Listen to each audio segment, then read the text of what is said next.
नादान पड़ी, तुमने हमारी तपस्या को तोड़ दिया है, इसकी सजा तुम्हें मिलेगी।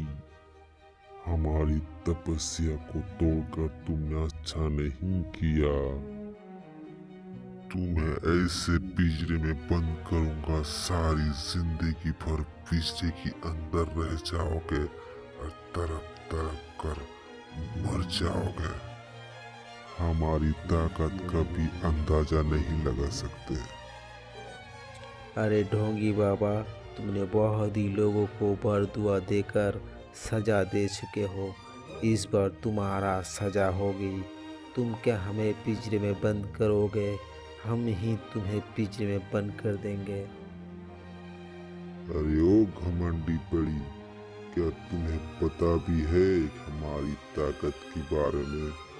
पता नहीं है तो अब देखो हमारी ताकत। पिंजरे में बंद करने के लिए जादू ही शक्ति छोड़ता है, पर परी का कुछ भी नहीं होता। अरे ओ ढंगी बाबा, तुम्हारी जादुई शक्ति हमें कोई भी असर नहीं करेगी। अब देखो हमारी जादुई शक्ति। तभी ही परी ने अपना जादू ही शक्ति को छोड़ता है और ढंगी बाबा को पिंजरे के अंदर बंद कर देता है। ढंगी बाबा को पता नहीं था कि परी इतना ताकतवर होते हैं, लेकिन इस बार ढंगी बाबा को पिंजरे में बंद करने के बाद पता चल ही गया। अरे परी, हमें पता नहीं था कि तुम हमसे भी बड़े ताकतवर हो, पर हमें पता चल गया। अब हमें आजाद कर दो। अगर मैं चाहूँ तो तुम्हें अभी आज़ाद कर सकती हूँ, पर नहीं, जैसे तुम लोगों को बरदुआ देते थे, बिल्कुल इसी तरह मैं भी तुम्हें ऐसे छोड़कर चली जाऊंगी। जब तुम्हें कोई नेक बंदा इस पिंजरे को छुएगा, तब तुम आज़ाद हो जाओगे। तब तक तुम इसी नेक बंदे का इंतज़ार करो। अब हमें जाना होगा। परी ने ये कहकर उड़ते हुए चला गया ढंगी बाबा को छोड़। भी एक गांव की गरीब किसान उस जंगल की तरफ जा रहा था।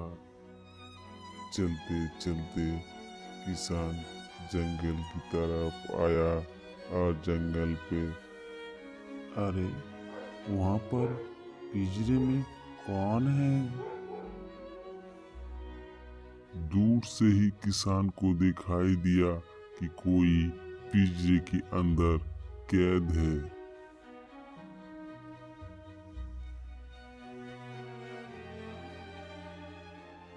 अरे बाबा, तुम्हें किसने पिंजरे में बंद किया है?